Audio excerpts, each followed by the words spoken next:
যদি আমার কথাগুলো কারো ভালো লেগে থাকে, যদি আমাকে কারো ভালো লেগে থাকে, যদি আমার সাথে কেউ কথা বলতে চান, তাহলে এই ভিডিওর নিচে শেয়ার অপশন আছে, ওখানে ক্লিক করলে ইমো নাম্বার আসবে। ওই নাম্বারে আমার সাথে যদি কথা বলতে চান কন্ট্যাক্ট করেন, কথা বলবো। শুইতে যাই শুধু ওকেই দেখি, শুধু আমাদের কাজের ছেলেটাকেই দেখি। তো আমার হাজব্যান্ড রাগ করে শুয়ে পড়ছে, যা হয়তো বা কিছু একটা হয়েছে যার জন্য সে শুয়ে পড়ার পরে আমি মাঝরাতে কাজের ছেলেটার কাছে উঠে গেছি। তা আমাকে দেখে বলছে, ভাবি আপনি? আমি বললাম, আমাকে ভাবি ডাকিস না, কেন জানি না তোর কথা বারবার মনে পড়ছে, তাই আমি তোর কাছে আসলাম। বললো তাই? আমি বললাম হ্যাঁ, তোকে না আমার খুব ভালো লাগে। বলতেছে আপনাকেও আমার খুব ভালো লাগে। তা আমি বললাম ভালো লাগে তো আমি তোর কাছে আসছি, আমি তোকে ভালোবাসতে চাই, তোর সাথে থাকতে চাই সারা জীবন। পরে বললো যে আমিও থাকতে চাই। তো এক পর্যায়ে কথা বলতে বলতে তার সাথে আমার শারীরিক সম্পর্কটা হয়ে যায়। তখন আমি তাকে ছাড়া আর কিছুই বুঝি না। আমি আমার সংসারে আর 3 দিনও থাকতে পারলাম না। সে আমাকে বললো যে চলো যাই। তা বললাম চলো, আমিও যাব। আমাকে নিয়ে রংপুরে গেল। যাওয়ার পরে দেখি খুব ছোট্ট একটা ঘর, কুঁড়ে ঘর। ঘর তেমন কিছু নেই, শুধু একটা চৌকি। তাও আমার কাছে মনে হচ্ছিল ওটা মনে হয় আমার কাছে রাজপ্রাসাদ। কারণ ওই যে আমি তার পাগল হয়ে গেছি। তো তখন আমাকে বলল, আজ থেকে এটাই তোমার ঘর। আমি বললাম ঠিক আছে, আমি সবসময় তোমার ভালোবাসায় থাকতে চাই। এভাবে প্রায় 6 মাসের মতো চললো। আসসালামু আলাইকুম, সবাই কেমন আছেন? আশা করি আমিও ভালো আছি, তবে আপনাদের মতো না। ভালো থাকার চেষ্টা করি। আমার দেশের বাড়ি শেরপুর। আমার নাম শিলা। আমি খুব ধনী ঘরের একটা বউ। আমার হাজব্যান্ডের টাকা পয়সা কোনো কিছুর অভাব নাই। আমার ঘরে অনেক অনেক সুখ আছে, কিন্তু এই সুখটা মনে হয় মানুষের বেশি দিন সহ্য হলো না, তাই সুখটা আমার চলে গেল। আজকে এই গল্পটাই আপনাদের সাথে বলবো। আশা করি এই গল্প থেকে আপনারা অনেক কিছু শিখতে পারবেন। তো আমরা এখন মূল ঘটনায় যাই। আমার জীবনে একটা চরম বাস্তব। আমি একদিন আমার রুমে কাজ করছি। আমাদের একটা কাজের লোক আছে, ওর বাড়ি রংপুরে। আমার হাজব্যান্ড ওখানে জমি কিনছিল, ওখানে আর কি ধান চাষ করে, তারপরে শাকসবজি চাষ করে, যেগুলো ও দেখাশোনা করে আমাদের এখানে নিয়ে আসে। ওকে অনেক আমরা বিশ্বাস করি, এই জন্য কখনো মানে ওর জন্য আমাদের মনে মানে কোনো সন্দেহ জাগে নাই।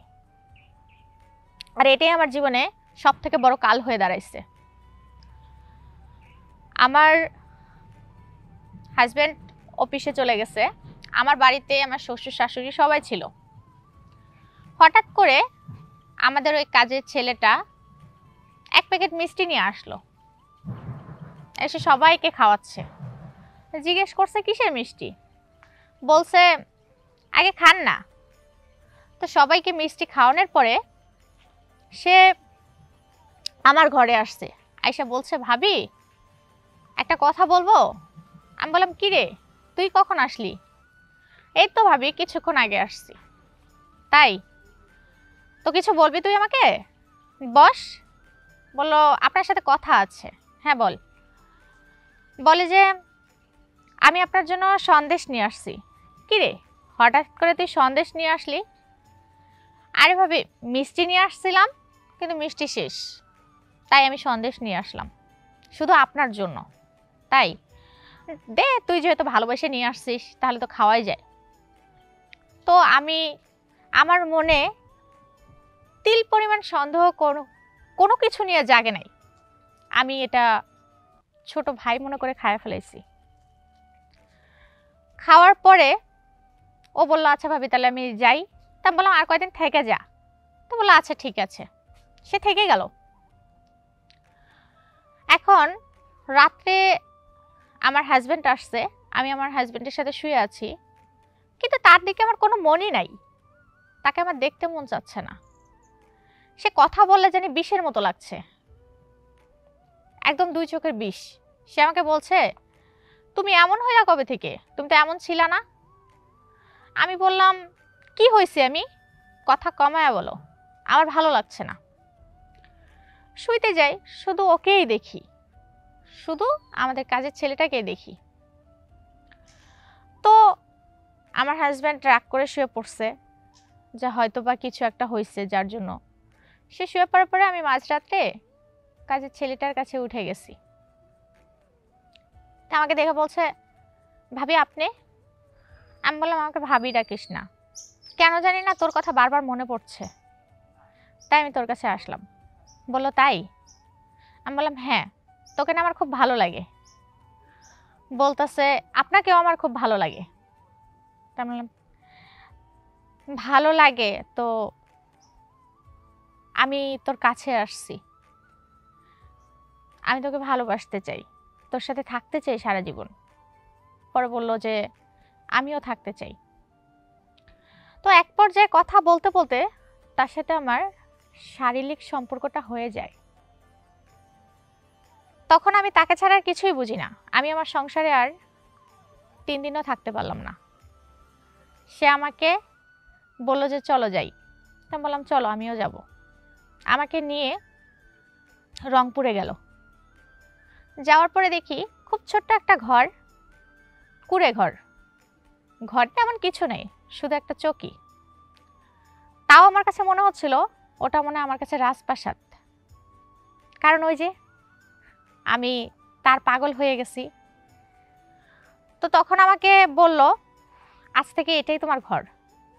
আমি বললাম ঠিক আছে, আমি সবসময় তোমার ভালোবাসে থাকতে চাই। এভাবে প্রায় 6 মাসের মতো চলল। 6 মাস পরে একদিন আমার হঠাৎ কি জানি হইল।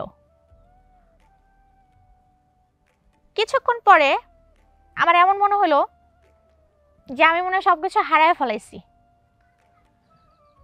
আমি হঠাৎ মনে হলো যে একটা স্বপ্নে থেকে আমি উঠে আসছি। আমি বললাম কি রে, আমি এখানে কেন? আমার সংসার, আমি এখানে কি করছি? আমার হাজবেন্ড, সবকিছু ফেলা আমি এখানে কিভাবে আসলাম? এগুলো ভাবতে ধরে দেখি আমাদের কাজের ছেলেটা আসলো। আসার পরে বলছে কি হয়েছে তোমার? তখন আমি বললাম কি বলছিস তুই, কি হয়েছে আমার, আর আমি এখানে কেন? পরে বলতেছে আমি তোমাকে বিয়ে করছি। বিয়ে করছিস মানে? কবে তুই বিয়ে করলি? তুই না আমাকে সন্দেশ খাওয়াইলি, এরপর থেকে তো আমার কিছুই মনে নেই তেমন একটা। পরে বলতেছে দেখো আমি যা করছি তা তোমাকে ভালোবেসে করছি, আমি তোমাকে ওটার সাথে কবিরাজি করে খাওয়াইছি।